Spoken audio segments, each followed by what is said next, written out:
Soldier 76 is one of the most versatile heroes in Overwatch, but he's also one of the most underutilized. I believe that with the right approach, he can and will give you all the fundamentals you need to move on and master all 17 DPS heroes.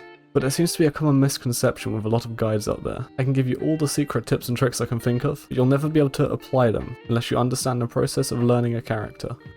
So, if you're looking to learn DPS, or you just want to iron out some of your rocky fundamentals, let's get into how to learn Soldier 76.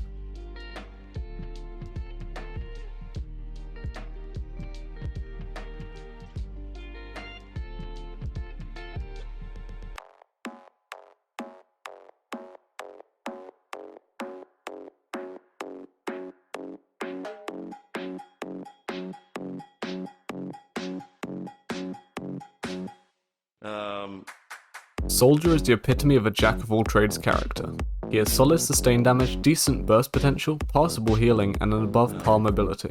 The problem a lot of people have with him, however, is that he doesn't excel at any of these. He can't as easily match Zarya's max charge laser to melt tanks, or Willow's one headshot kill to burst squishies, not to mention his pitiful healing output. As a result, he has to work a lot harder than other heroes in each of these areas to find effectiveness, or, more so, utilize all of these areas at once in order to leverage an advantage against more specialized heroes. For instance, if a Winston lands on you and begins bubble dancing, your puny rifle alone stands no chance against him. It's a slow but inevitable tickle to death. However, utilizing your sprint to avoid the impact damage from his jump, your health pack to mitigate some of his sustained damage, and your Helix rockets to blast away some of that initial armor, you can destroy him and his bubble without him standing a chance. Granted, you hit your shots, of course. Now this sounds like a lot of work to get the same result any other hero can get just by existing. Why would you recommend this for someone looking to learn DPS? Well, the answer is simple. Due to the versatility of his kit, he becomes incredibly forgiving. With the other hitscan heroes, if you fail to notice Monkey getting the drop on you, then you're likely going to die for it, or at least have to give up the high ground. On Soldier, you have a chance of fighting back. Other sustained damage heroes like Symmetra or Zarya may have trouble finishing opponents off after they notice them and start dodging. Soldier has his burst Helix rockets with splash damage to ensure he hits the mark he needs to. The point is, Soldier's kit is designed to plug up some of the biggest weaknesses of each of the roles he draws from, meaning a new player has much more wiggle room when it comes to approaching fights and learning the game in general. That is not without its downsides, however. Having so much safety and versatility can lead to some bad habits being instilled into players. Why pay attention to the Winston when you can just kill him if he jumps on you? This can for sure lead to some greater need for improvement down the line, but I believe having so little to focus on will lead players to be able to focus on the core fundamentals of a hitscan DPS, positioning and controlling corners. I will get into more specifics in terms of playing the macro game with Soldier, and if you wish to skip to that, use the timestamps below, but now I will break down all of Soldier's abilities and how to think about using them.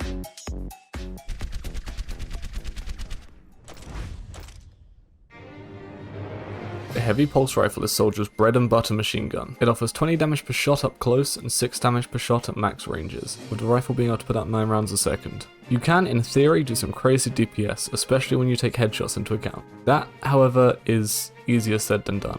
Soldier's rifle has a fairly heavy vertical recoil pattern, meaning not only do you have to try to keep your crosshair on the target, you also have to try to keep the gun steadily pulling down. When at close ranges, spraying works just fine, and this is my preferred method of using the gun. Medium ranges differ depending on the opponent's hitbox. If they're a large hitbox, like say anything Zarya and bigger, I'm happy to spray fire as the downwards recoil is easy enough to control. For anything smaller or anything really far away, I would suggest burst firing. This is where you fire the first 4 rounds of a spray, since these rounds aren't yet affected by recoil, then let the bloom reset and repeat. All in all, there's not too much to say about this weapon. It's pretty strong and works well with Soldier's kit, and if used correctly can apply a lot of pressure on squishy and bulky enemies alike.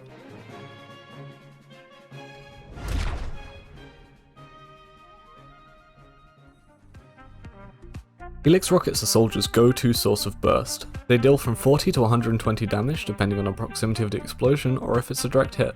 Since the rockets deal splash damage, one of the easier uses of this ability I've found is to quickly finish off low health targets you might have difficulty hitting naturally. As I'll explain later, Soldier is pretty good at flanking and taking off angles.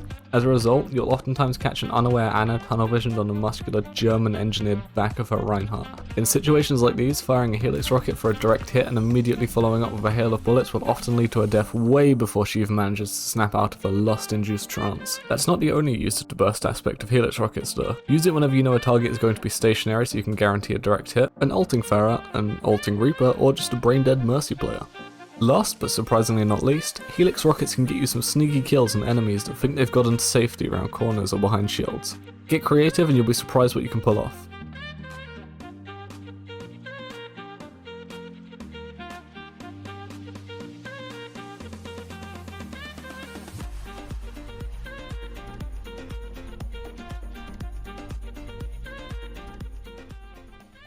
Sprint is an amazing ability and I believe it's very underappreciated. It gives you a 50% speed buff which can be huge. Use it to flee from pursuing enemies, pursue fleeing enemies, or rotate from one angle to another to keep the enemy's attention split and make it harder for them to find angles to dive you. Overall, it's an incredibly simple ability, but the sheer value it provides you in fights and the ability to get back 50% faster after dying means it's one of the easiest abilities in the game to actually get the full value from.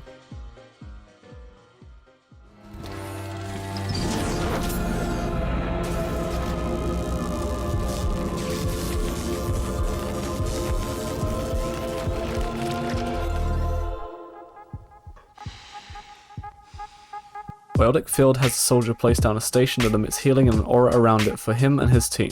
The health per second rate is 35, which is 5 more than Zen's measly Harmony ult, and can affect all allies in the area at once for 5 seconds. Primarily, I found Bionicle Field to be used for self-sustain when out of line of sight of your healers, or in any immediate danger. If you're in no immediate danger and your healers can heal you, don't use Biotic Field, as the ult charge the supports can get from you is way more valuable than a couple seconds of downtime. Obviously, I would use your judgment on this, however. If both your tanks are 1 HP and the enemy are pushing past their shields, don't stand next to your Ana spamming X, or you might get your tanks killed. When thinking about the placement of Biotic Field, remember that the healing is only given when you're in line of sight at the center of the field, and that the placement has an animation. This means that if you know you're going to peek a potentially dangerous angle, place the field down just behind the corner you're going to peek, so you're not doing the animation in the open. And that way, in the event you need healing, you receive it immediately. Lastly, it's easy to forget that the field heals your teammates too. If your support gets dived and you're next to them, place down your healing field and turn it into a stable 2v1.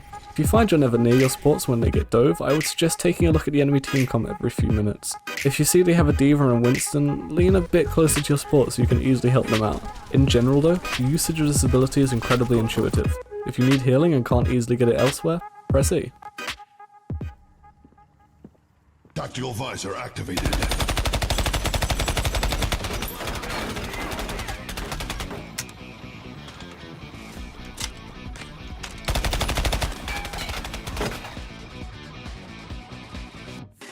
Tactical Visor is in my opinion Soldier's hardest ability to use optimally.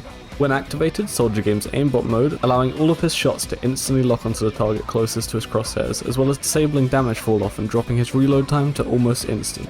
The visor is also able to lock onto a Junkrat's Riptire and Baptiste's Immortality field. Downside to the visor, however, is that it makes Soldier unable to headshot as all the shots lock onto the body. This is really good when your aim hasn't developed properly yet, but in some scenarios can lead to DPS loss in theory, especially since the sound and visuals of the ult make you an immediate target. However, in most cases, at most ranks, this will almost always lead to a DPS increase if used at the right time and right place. I believe that the visor is best used in scenarios where the enemy have to physically turn their attention away from your team in order to deal with you. If the Reinhardt has to choose between stopping the huge damage coming from your Reaper and Zarya in front, or protecting his team from your lock-on laser beam of death, it's likely he's screwed either way. This means that when you have your visor available and you don't want to use it in the next fight, it's often worth looking to see if you can get a flank off. Don't just use this ult the second you're behind the enemy, however, spend some time looking at their team comp. High mobility tanks like D.Va and Winston can often screw you over and waste a lot of time on your ult by diving you the second they hear the sound. If this is the case, wait until you hear or see them use their movement ability, then go nuts. Another thing to be aware of is that Visor doesn't make you any less killable. Threats like Widowmaker and Doomfist can just kill you the second they see you ult, and then you've wasted a valuable ult and have to delay your push. Unless you're in low elo when your team will still push regardless, die miserably, and then leave the game and go screaming at mum or something, I don't know.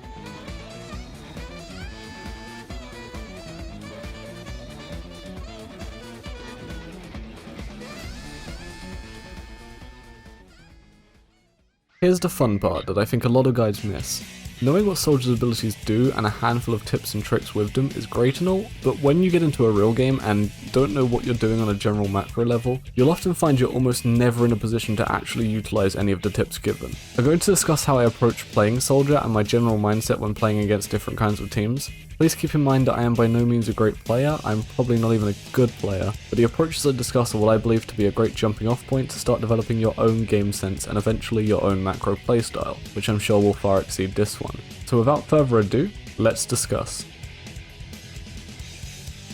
Soldier 76 is a main DPS first and foremost. His consistent and reliable high damage rifle allows him to cover the majority of his team's required damage output. In theory, this means he should be best paired with heroes like Genji or Doomfist, who can cause havoc in the backline or getting key picks, drawing attention away from the soldier and allowing him to go to work cleaning up the enemy team. In practice, however, Soldier's versatility allows him to fit great on any team comp. I believe there's two main mindsets you should switch between when playing Soldier, depending on yours and the enemy's team comps. These are passive and active Soldier. Passive Soldier is the way I believe a lot of players, especially in low ranks, default to playing. It's the soldier that sits behind their barrier or next to the supports and pumps out consistent damage into whatever they're able to hit in front of them, oftentimes the enemy barrier. This playstyle is great when the enemy have strong dive tanks like D.Va or Winston, and or your team has good pill for you like Doomfist or Bridget. Bridge. The main benefits of this playstyle is how safe it is. You're unlikely to die to a dive because the second they try to dive you, the whole team turns around and focuses them down while your healers keep you topped up.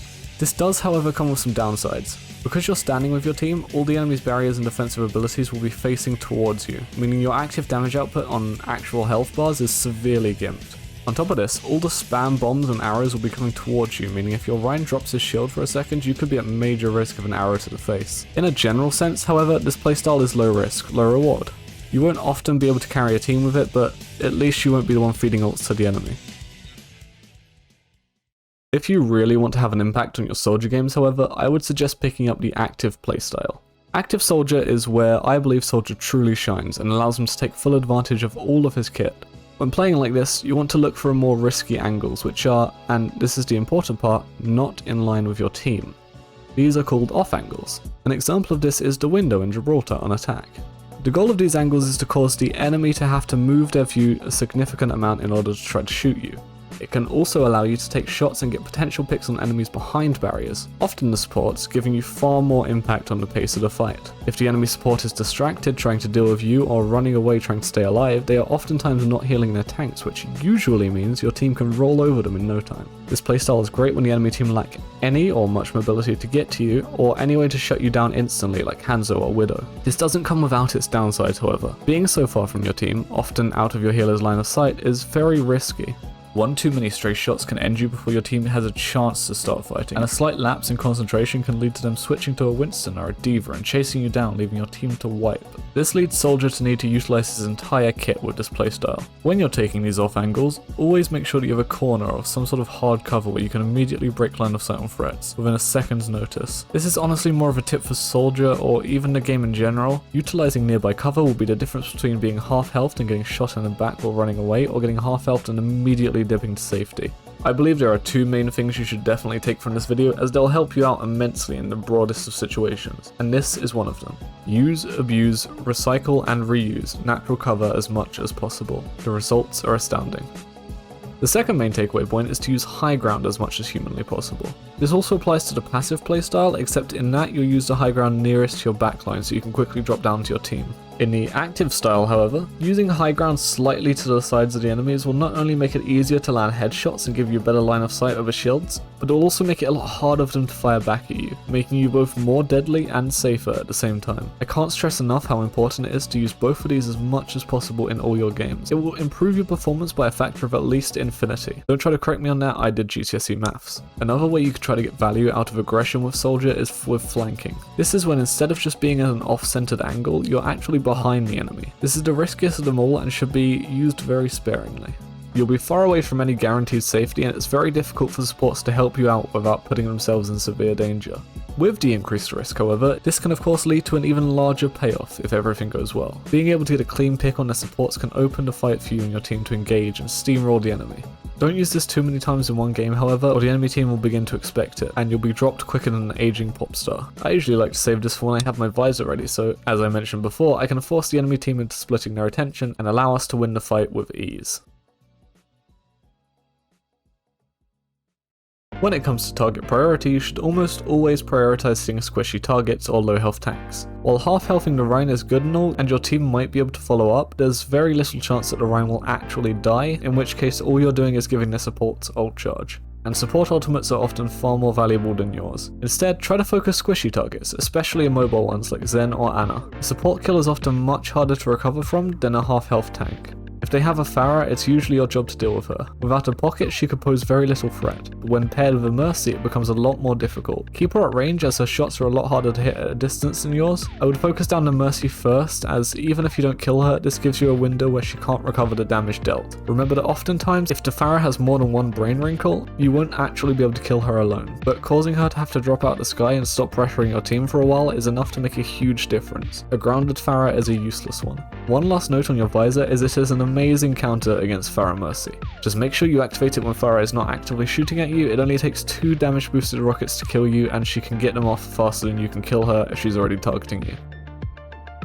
In conclusion, Soldier is an extremely versatile hero that fits well on all team comps. A true jack of all trades.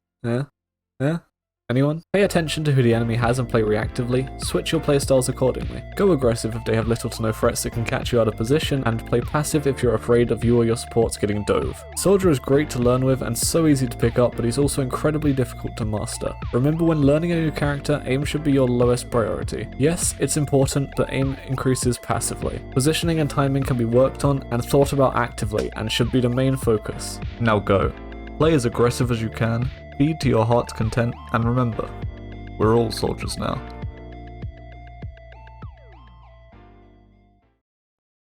Hi, hello, it's me. If you've watched this far, I can't thank you enough. There's a few things I wanted to clear up involving this video and future videos, but if you've watched this far, you're free to go whenever. Please leave any feedback, good or bad, in the comments. Class is officially over. I want to start by addressing the fact that I'm aware I may not be ready to make guides yet. Some may argue that my experience isn't high enough to give advice, and I may be inclined to agree with them. But this is my video, so you can But seriously, first and foremost, this video and any past or future ones are for me. They're there for me to grow as an editor and content creator, and a test of my ability to manage projects and my time efficiently and effectively. That being said, I don't believe my position should diminish the value of my opinion and should instead tar the brush in which people weigh it. Please don't take my word as gospel. I've almost certainly gotten something wrong, but instead do more research, compare and contrast. If what I'm saying comes up a lot elsewhere, it may have some merit. If someone with a more veteran view than me ends up contradicting it, it's pretty safe to say I'm wrong. I hope even if a lot of what I said was wrong, the video will still have value to you, even if it's just by causing you to think more actively about how you play even the simplest of characters. I thank you once again for listening to me ramble on about things I'm passionate about. I've wanted to create videos for many years now, and having finally gotten myself into a position where I can is one of the greatest feelings I could have hoped for. My plan is to upload once a week, but this video is already taking a lot of time, so I may have to stretch it to once every 2 weeks, depending. Regardless, I hope you have an amazing day. See you next time.